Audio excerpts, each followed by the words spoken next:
Abra sua Bíblia, querido, no livro de Atos dos Apóstolos, capítulo 2, versículo 42 ao versículo 47. Eu quero ler com você nesta noite, para pensarmos um pouquinho sobre esse texto de Atos, capítulo 2, o versículo 42 ao versículo 47. Atos dos Apóstolos, capítulo 2, versículo 42 ao 47. Nos diz assim a palavra do Senhor: e perseveravam na doutrina dos apóstolos, e na comunhão, no partir do pão e nas orações. Em cada alma havia temor, e muitos prodígios e sinais eram feitos por intermédio dos apóstolos. Todos os que creram estavam juntos e tinham tudo em comum. Vendiam as suas propriedades e bens, distribuindo o produto entre todos, à medida que alguém tinha necessidade. Diariamente perseveravam unânimes no templo, partiam pão de casa em casa e tomavam as suas refeições com alegria e singeleza de coração, louvando a Deus e contando com a simpatia de todo o povo. Enquanto isso, acrescentava-lhes o Senhor, dia a dia, os que iam sendo salvos. Feche seus olhos. Pai querido, fala conosco através da Tua palavra. Ministra aos nossos corações, Senhor, a Tua vontade, o Teu querer. Pois tudo o que precisamos é ouvir a Tua voz, é ouvir o Senhor. Cada pessoa que aqui está, cada pessoa que está nos assistindo nesta noite, ela precisa do Senhor, ela precisa ouvir a Tua voz. Espírito Santo, venha sobre este lugar, venha sobre esta casa que abriu as portas para a pregação do Teu Evangelho.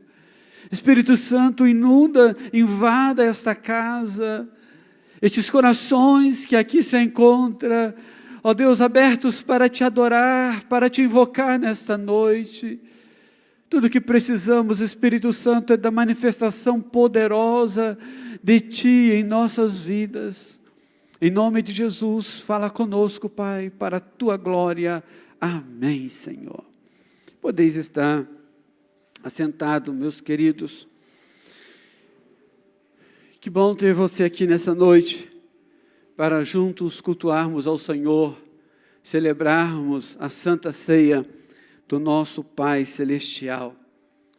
Queridos, a nossa proposta para o mês de agosto é de nós buscarmos, de nós orarmos, de nós jejuarmos por um reavivamento espiritual em nossas vidas, na vida da igreja. E para isso, todo mês de agosto vamos estar falando sobre reavivamento espiritual. Domingo passado, falamos sobre a urgência de um avivamento espiritual. E que é tempo de conversão, avivamento é tempo de conversão. Falamos também que avivamento é manifestação poderosa da glória de Deus. Hoje queremos falar com vocês, pensarmos sobre avivamento, utopia ou realidade. Será que podemos viver um reavivamento espiritual? Será que isso também é para os nossos dias? A manifestação poderosa do Espírito Santo, será que é para nós também? Bom, a promessa de Jesus foi que derramaria do seu Espírito sobre toda a carne. O profeta Joel diz que nos últimos dias Deus derramaria do seu Espírito sobre todos os homens. Nós temos inúmeras promessas bíblicas de que Deus derramaria do seu Espírito Santo sobre todos os homens. A ordem de Jesus foi que quando Ele fosse aos céus, a igreja ficasse reunida no mesmo lugar, até que eles recebessem o Espírito Santo. Quero lembrá-los de um movimento, de um dos maiores avivamentos que houve na história da humanidade. Avivamento que ocorreu em 1905 em Los Angeles, quando 7 pessoas que foram expulsas da igreja, da segunda igreja batista de Los Angeles, por receber o Espírito Santo, por começar a falar em outras línguas, por profetizarem, essas pessoas foram retiradas de dentro do culto, e elas começaram a se reunir em uma casa, e em poucos dias essa casa não comportava mais as pessoas.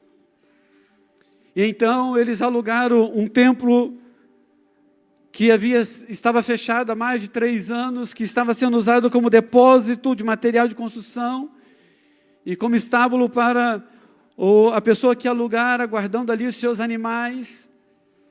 E esses irmãos alugaram aquele salão sujo, sem estrutura alguma, jogaram, cadê o outro aí? Femo no chão, para que as pessoas pudessem andar dentro do salão. E diz a história, que no dia 14 de abril de 1905, estava ali nesse salão, na rua chamada Azusa, a rua que ficou mais conhecida no mundo inteiro, é a rua mais famosa do mundo, por causa desse mover do Espírito Santo. Mais de 1000 pessoas estavam reunidas dentro dessa casa. E Deus, dentro desse templo, Deus derramou do seu Espírito Santo de forma como nunca. E esse templo ficou aberto por 3 anos, sem nenhum dia fechar as portas. 24 horas por dia, em torno de 1000 pessoas oravam diariamente dentro deste lugar. Foi o maior avivamento na história do mundo por tempo duradouro. O mundo inteiro, pessoas de todas as nações foram à rua chamada Azusa, em Los Angeles, para conhecer este lugar. Para conhecer e ter experiência com Deus neste lugar. O mundo inteiro recebeu missionários e pastores que ali tiveram um dia e foram cheios do Espírito Santo. Foi o maior avivamento ocorrido no século XIX. Se viermos para a história da igreja brasileira, nós vamos encontrar em algumas igrejas brasileiras, depois nós vamos falar melhor sobre isso, mas nós vamos encontrar mover de Deus nos anos 60 no Brasil, em algumas igrejas em lugares localizados, mas o Brasil ainda não viveu um avivamento como ocorreu na história da humanidade, século XV, século XVI, século XVII, século XIX, não. Precisamos pensar como igreja do Senhor Jesus Cristo, de como está a nossa vida espiritual, o nosso relacionamento com Deus.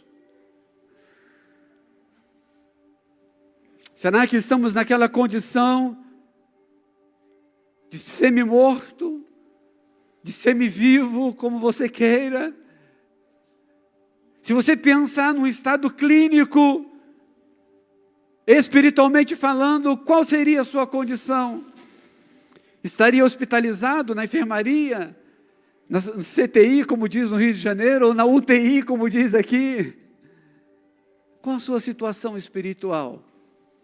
Ou não, pastor, eu não estaria hospitalizado, eu estou ótimo. Amém? Que bom. Mas eu quero que você pense comigo sobre as marcas de uma igreja avivada, uma igreja cheia do Espírito Santo. Versículo de número 42 nos diz: e perseveravam na doutrina dos apóstolos, e na comunhão, no partir do pão e nas orações. Perseveravam. Veja, queridos, uma igreja, a marca de uma igreja, ou as marcas de uma igreja avivada, cheia do Espírito Santo, eu entendo que é uma igreja que tem amor no coração, que os membros dessa igreja têm amor em seu coração. O texto nos diz que eles perseveravam, eles estavam juntos, não havia divisões, não havia contendas, não havia separações, Não havia ideologias, não havia pensamento diferente a não ser o glorificar ao Rei Jesus, o adorar aquele que vive e reina para sempre. O propósito do coração dessas pessoas era único em invocar o nome do Senhor Jesus Cristo. É de estarem na presença de Deus e adorá-lo em espírito e em verdade. Diz o texto que no partir do pão e nas orações, tudo eles tinham em comum, tudo era para a glória do Senhor, tudo era para o louvor do nome do Senhor. É impossível pensarmos numa igreja cheia do Espírito Santo que os seus membros não sejam tomados pelo sentimento, pelo espírito de amor pelos outros, que não tem amor em seu coração. É impossível pensar em um cristão converso a Cristo, de fato, que não ame o seu próximo, que não ame o seu irmão, que os seus pensamentos, que as suas ideologias, que os seus desejos estão acima do outro, pois eles tinham tudo em comum. É no partir do pão, é nas orações, é na perseverança, é na doutrina, é no ensinamento que lhes era dado. Tudo eles tinham em comum. Isso significa graça, isso significa amor, isso significa perseverança. Se você olhar para dentro de você agora, qual é o sentimento que tem dominado o seu coração? O que é que está dentro do seu coração agora?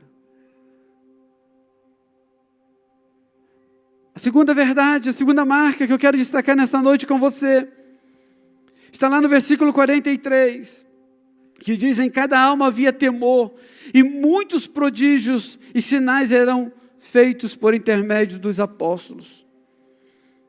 Em cada alma, todos os crentes, todos os cristãos tinham temor a Deus. Tinham temor a Deus. Todos que ali estavam tinham temor a Deus. Eles adoravam, eles sabiam que estavam diante de um Deus vivo, diante de um Deus poderoso. E diz o texto que, como consequência disso, havia sinais e prodígios, e Deus fazia milagres através dos apóstolos na vida, no meio da igreja. Amados irmãos, milagres faz parte da vida de uma igreja cheia do Espírito Santo, de uma igreja viva. Nós temos experimentado aqui nessa igreja milagres estupendos nos últimos dias. Quando Deus tem curado várias pessoas de Covid, quando Deus tem revertido situações que humanamente era impossível, e Deus reverteu, e estamos aqui para louvar e bendizer o nome do Senhor.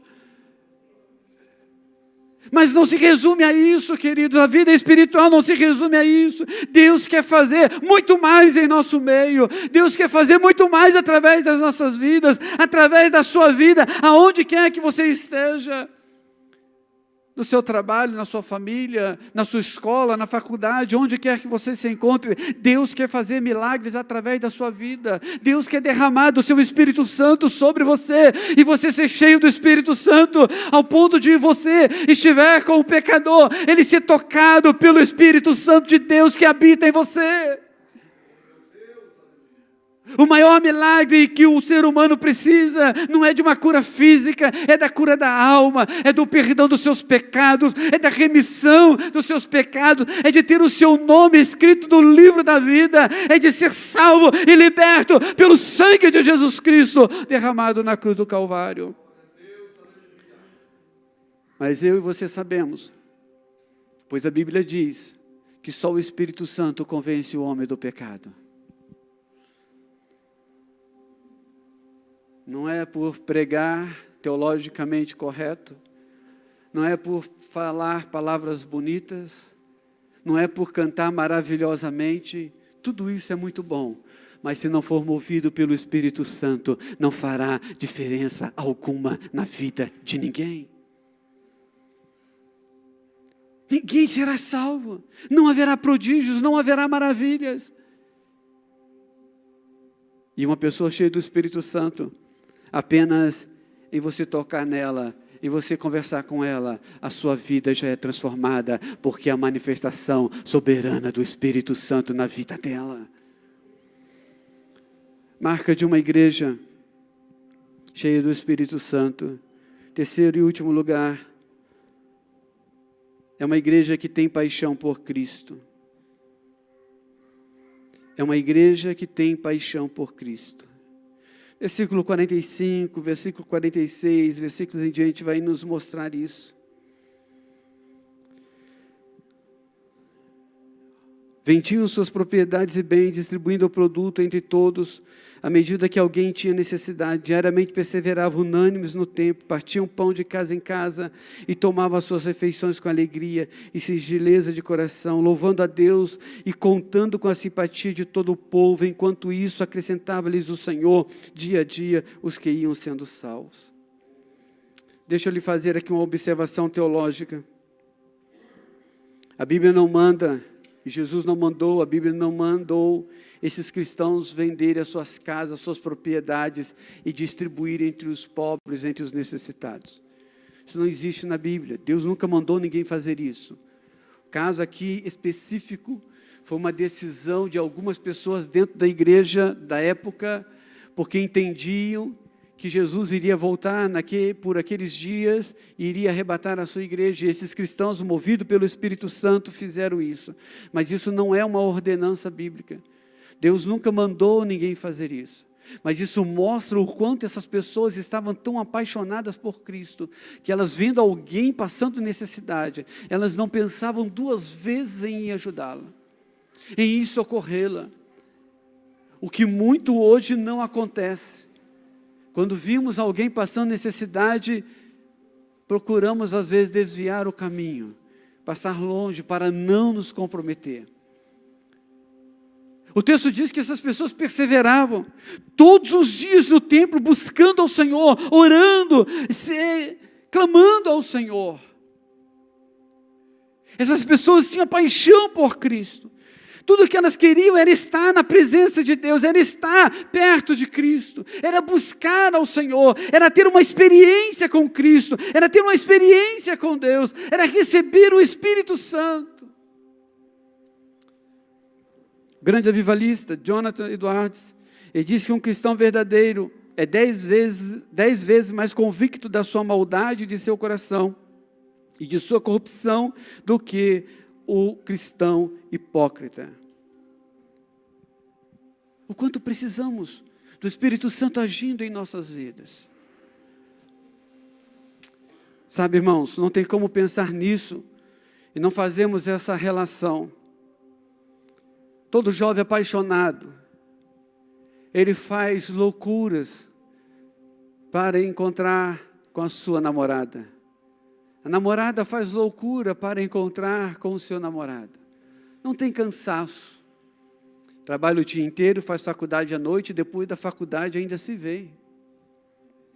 De bicicleta. Quando tem bicicleta. Quando não tem, vai a pé. Vai em Marialva a pé. Oh, isso que é paixão, hein? Você entende? Fazemos qualquer coisa. O casal faz qualquer coisa, o cônjuge, o marido que é apaixonado pela sua esposa, faz qualquer coisa por ela, e vice-versa. Porque existe paixão, existe amor, existe desejo. Agora deixa eu te falar, quando você sai do seu emprego, do seu trabalho no final do dia, e você pensa, eu não tenho que fazer nada não antes de ir para casa, mas está cedo para ir para casa. É bom você acender a luz vermelha, não é nem a laranja, é vermelha, porque algo está errado. Se você não tem desejo de voltar para casa depois do trabalho, o seu casamento está no fim. Acabou a paixão, acabou o amor. Da mesma forma, eu vejo na nossa vida espiritual, quando não temos desejo de estar na igreja, quando não temos ansiedade de estar na casa do nosso Pai Celestial, a quem cantamos em todos os cultos dizendo que amamos, Quando nós trocamos a presença de Deus por qualquer outro lugar, como diz o salmista. Quando eu prefiro estar em qualquer outro lugar, menos na igreja. É preciso urgentemente rever os meus desejos, os meus sentimentos por Deus, por Cristo. O meu amor, a minha vida espiritual está comprometida.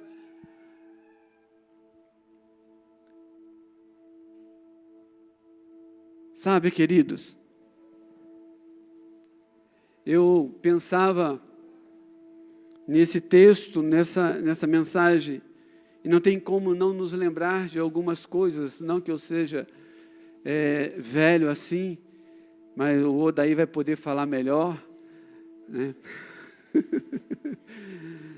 Mas eu acredito que a maioria de vocês, por serem bem mais jovens, quem sabe, do que eu na fé, mas eu acredito que a maioria de vocês nunca viu, por exemplo, na igreja, uma pessoa falando em línguas estranhas e outra interpretando o que a outra pessoa está falando.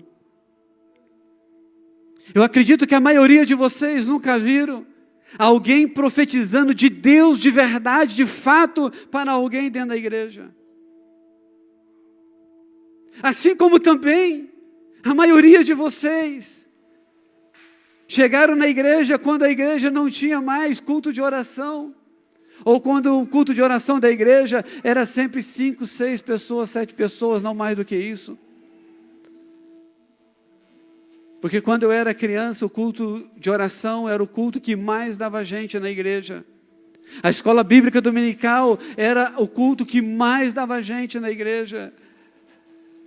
Era normal você ver pessoas, crianças, adolescentes, pessoas de todas as idades serem usadas pelo Espírito Santo de Deus de forma magnífica, estupenda, verdadeira. Hoje, de 10 profecias que você ouve, 11 é da carne. 11 é engodo, é mentira. As pessoas só profetizam o que os outros querem ouvir. É que eu estou contigo, é que eu vou te dar um carro novo, é que eu vou abençoar seu emprego. É só coisa desse tipo, profecia de laboratório.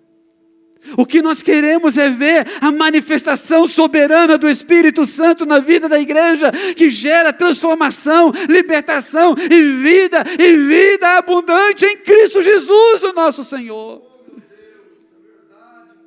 Eu convido você a vir comigo e a buscarmos ao Senhor com todo o nosso coração, com toda a nossa alma, pedir ao Senhor que manifeste sobre nós, sobre essa igreja, o seu Espírito Santo e o nome dele seja glorificado.